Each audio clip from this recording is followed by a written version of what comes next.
जाएगा। जो अब तक नहीं निकल पाए हैं, निकलें और वोट जरूर करें। लेकिन ग्राउंड पर क्या रियलिटी है वो जानने के लिए चलते हैं अपने साथी राकेश कुमार सिंह के पास, सीधे पटना। इस वक्त राकेश, पटना वोट कर रहा है, बिहार का एक बड़ा हिस्सा 94 सीटों के लिए इस वक्त वोट कर रहा है लगातार। और पटना की जहां तक बात करें तो क्या कयास लगाए जा रहे हैं, कितना लोगों में तेजी है, कितना लोगों में जोश है, मतदान का प्रतिशत कहां तक जा सकता है? एक्सपर्ट से बात हो रही होगी आपकी, क्या कुछ चल रहा है ग्राउंड जीरो पर?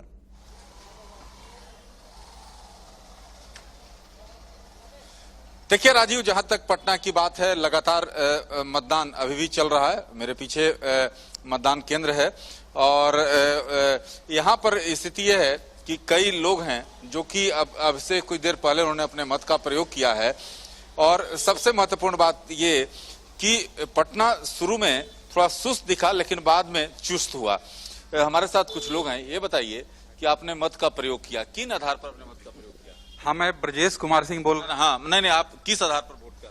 बिहार के विकास के लिए, शिक्षा की व्यवस्था के लिए 5 साल नेताओं की बारी, आज हमारी बारी है। आज मैंने सुबह से ही, हमारी नारा थी कि पहले मतदान फिर जलपान, और सुबह सुबह उठ के मैंने पहले मतदान किया फिर जलपान किया। बिहार के विकास के लिए, शिक्षा की व्यवस्था के लिए और हमारे जो बिहार के एक डेवलपमेंट, एक विकासशील हमारी राज्य बने, उसके पक्ष में हमने। राजीव, देख सकते हैं, आप बताइए किस आधार पर आपने मत? विकास के आधार पर और शिक्षा, स्वास्थ्य, इसी के आधार पर हम लोगों ने वोट किया। आपने? जी, बिहार की सुरक्षा के लिए और विकास के लिए। आप बताइए, आप हंस रहे हैं, क्या बात है, किस आधार पर मत का प्रयोग किया? हम लोग तो ये बिहार के अतिथि वोट दिए हैं। अच्छा, आप बताइए किस चीज पर अपना मत का प्रयोग किया? शिक्षा और स्वास्थ्य के विकास होते हुए देखते हुए इसी के कारण हम लोग वोट किए हैं।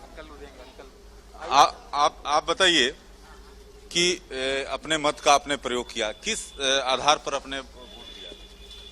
नहीं, आधार मतलब थोड़ा डेवलपमेंट हो, उस हिसाब से जो करेगा उसी हिसाब से हम वोटिंग किए हैं। थोड़ा दिखाइए। देखिए राजीव, यहाँ पर देख सकते हैं यहाँ की जनता है जो कि लगातार अपना मत देकर यहाँ से निकली है। और अभी भी कुछ लोग जो हैं धीरे धीरे अभी मतदान केंद्र पर पहुंच रहे हैं। जैसा कि आपको मालूम है 6 बजे तक मतदान का टाइम है, लेकिन इतना जरूर है कि जिस तरह से लोगों की सोच है उससे आप समझ सकते हैं कि आखिरकार ग्राउंड जीरो की क्या स्थिति है। आज आपने देखा कि नीतीश कुमार की रैली में वहां पर मैं करूंगा बात। राकेश, आप बने रहिए हमारे साथ, मैं उस पर बात आपसे भी जरूर करूंगा। बिहार विधानसभा चुनाव में तीसरे चरण के लिए धुआंधार प्रचार किया जा रहा है। मंगलवार को बिहार के मुख्यमंत्री नीतीश कुमार जब मधुबनी के हरलाखी विधानसभा क्षेत्र पहुंचे तो उन्हें विरोध का सामना करना पड़ा। जब नीतीश रैली को संबोधित कर रहे थे तब उन पर प्याज और पत्थर के टुकड़े फेंके गए। इस दौरान पत्थर फेंकने वाले शख्स ने लगातार नारेबाजी की और कहा कि शराब खुलेआम बिक रही है, तस्करी हो रही है, लेकिन आप कुछ नहीं कर पा रहे। इस बीच नीतीश कुमार के सुरक्षा कर्मियों ने उस शख्स को रोकने का प्रयास किया, लेकिन नीतीश कुमार कहते नजर आए कि फेंकने दो, जितना फेंकना है फेंकने दो। राकेश कुमार सिंह हमारे साथ जुड़े हुए हैं। और राकेश, जिस मुद्दे पर आप बात अभी करने के लिए आ रहे थे वही हम तस्वीरें, वही पूरी वानगी दिखा रहे हैं। पिछले कुछ दिनों में नीतीश की जनसभाओं में खास तौर पर इस तरह की स्थितियां पैदा हुई या की गई, इस पर हम कुछ अपनी तरफ से बात नहीं कह सकते, लेकिन तस्वीरें ऐसे निकल कर आई कि लोग विरोध करते दिखे। अब प्याज फेंक दिया, पत्थर फेंक दिया, और नीतीश ने भी कहा कि जिसको जो करना है उसको लगातार करने दो। कहते हैं तस्वीरें भी बहुत कुछ बोलती हैं, जहां वोट पड़ रहा है शायद ये तस्वीरें वहां भी जाकर बोल रही होंगी। क्या समझ में आ रहा है? आपकी बात हुई होगी तमाम राजनीतिज्ञों से इस घटनाक्रम को लेकर। देखिए राजीव, जहां तक बात है मधुबनी की घटना को लेकर, जेडीयू के कई नेताओं से मेरी बातचीत हुई। उनका साफ तौर पर कहना था कि यह पूरी तौर पर सुनियोजित तरीके से कराया गया है। पहले भी कई जगह नीतीश कुमार की रैली में पत्थर भले नहीं फेंके गए लेकिन नारेबाजी हुई थी। तो ये साफ तौर पर कहना है जेडीयू का कि ये पूरी तौर पर प्रायोजित, और जो महागठबंधन खासतौर पर राजद पर सीधे तौर पर आरोप है। लेकिन सबसे महत्वपूर्ण बात यह है कि जो तेजस्वी, लगातार तेजस्वी से अगर आप सीधे प्रश्न करेंगे तो तेजस्वी का एक ही जवाब होता है कि यहाँ बेरोजगारी मुद्दा है। वो बेरोजगारी के मसले पर नीतीश कुमार को घेरना चाहते हैं। जब उनसे पूछा जाता है कि आखिरकार 15 साल जो कुशासन और 15 साल सुशासन का जो नारा दिया जाता है उस पर उनका कहना कि यह मुद्दा नहीं है, बेरोजगारी का मुद्दा है। तो साफ तौर पर समझ सकते हैं कि किस तरह से जो बिहार की जो आज दूसरे चरण का मतदान चल रहा है, तीसरे चरण के 7 तारीख को मतदान होगा, तो पूरी तौर पर एक नैरेटिव सेट करने की राजद की ओर से कोशिश की गई है और खासकर तेजस्वी अपने मुद्दे पर लगातार अडिग हैं। तो ये सबसे महत्वपूर्ण बात है।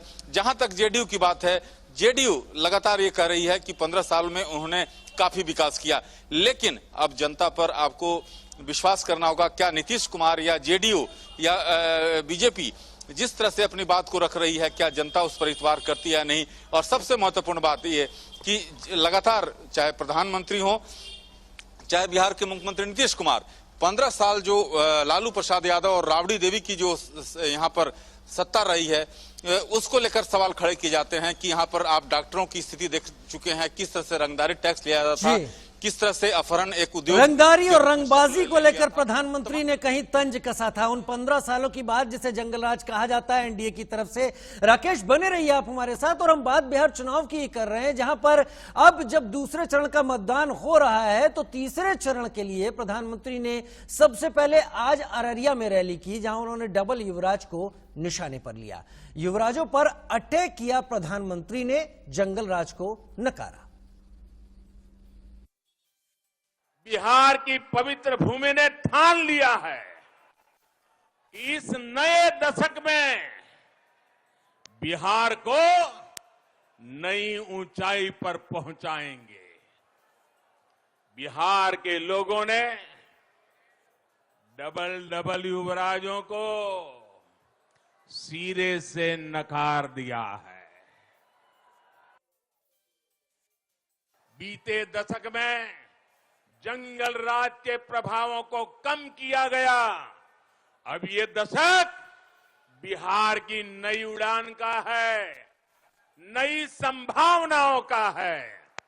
बिहार को जब फिर इस बार डबल इंजन की ताकत मिलेगी तो यहां का विकास पहले से भी तेज गति से होगा। ये मैं आपको विश्वास दिलाने आया हूं। आज बिहार में रंगबाजी और रंगदारी हार रही है, विकास फिर से जीत रहा है।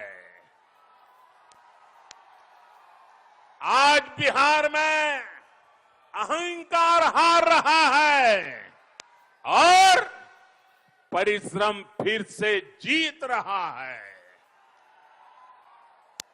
आज बिहार में घोटाला हार रहा है और लोगों का हक फिर से जीत रहा है। आज बिहार में गुंडागर्दी हार रही है, कानून का राज वापस लाने वाले फिर जीत रहे हैं। बिहार अब उन लोगों को पहचान चुका है जिनका एकमात्र सपना है किसी तरह लोगों को डराकर, अफवाह फैलाकर, समाज को बांटकर कैसे भी करके सत्ता हथिया लेना। इनकी तो बरसों से यही सोच है। इन्होंने यही देखा है, यही समझा है, यही सीखा है। एक के बाद एक प्रधानमंत्री वार पर वार करते रहे और अररिया के बाद प्रधानमंत्री ने सहरसा में रैली की और कहा जनता पूर्व के जंगल राज वालों को अच्छे से पहचान गई है और इसीलिए बड़े पैमाने पर वोटिंग कर रही है।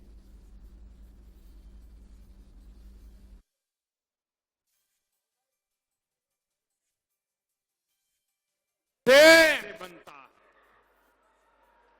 बिहार का सामर्थ्य, बिहार के हर प्रतिभावान नौजवान से बनता है। बिहार का सामर्थ्य, बिहार की सामर्थ्य के साथ जो अन्याय किया, कि बिहार के गरीब को गरीब, बिहार के लोग उस बिहार की धरती से विशेष चुनाव के समय जिस बिहार से बिहार कोरोना के इस चुनाव के समय जिस बिहार से हिंसा और बूथ लूटने की खबर छाई रहती थी, आज वही बिहार कोरोना के इस बड़े संकट में भी उमंग और उत्साह के साथ लोकतंत्र का उत्सव मना रहा है। छठी मैया को पूजने वाली इस धरती पर जंगल राज के साथी चाहते हैं कि भारत मां की जय के नारे ना लगे। वो चाहते हैं आप जय श्री राम भी ना बोले। बिहार के चुनाव प्रचार में मां भारती का जयकारा करना इन लोगों को रास नहीं आ रहा। उधर बिहार में दूसरे चरण का मतदान जारी है और तीसरे चरण के लिए प्रचार हो रहा है। कांग्रेस नेता राहुल गांधी ने मंगलवार को कटिहार में रैली की और इस दौरान उनके निशाने पर प्रधानमंत्री नरेंद्र मोदी रहे। राहुल ने कहा, कोरोना के वक्त प्रधानमंत्री ने लोगों की मदद नहीं की, इसलिए जनता उन्हें जरूर जवाब देगी।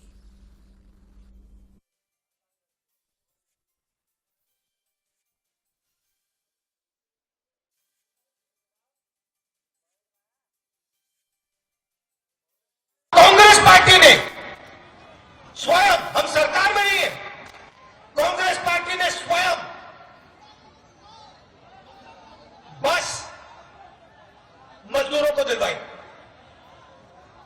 हम लाखों लोगों को नहीं दे पाए, सरकार में नहीं है, मगर जिनकी मदद हम कर पाए हमने की। नरेंद्र मोदी जी ने ट्रेनें बंद कर दी, बस बंद कर दी। और जब बिहार की जनता, बिहार के गरीब मजदूर अकेले पैदल वापस आ रहे थे, हजारों किलोमीटर चल रहे थे, तो नरेंद्र मोदी जी ने उनकी मदद नहीं की।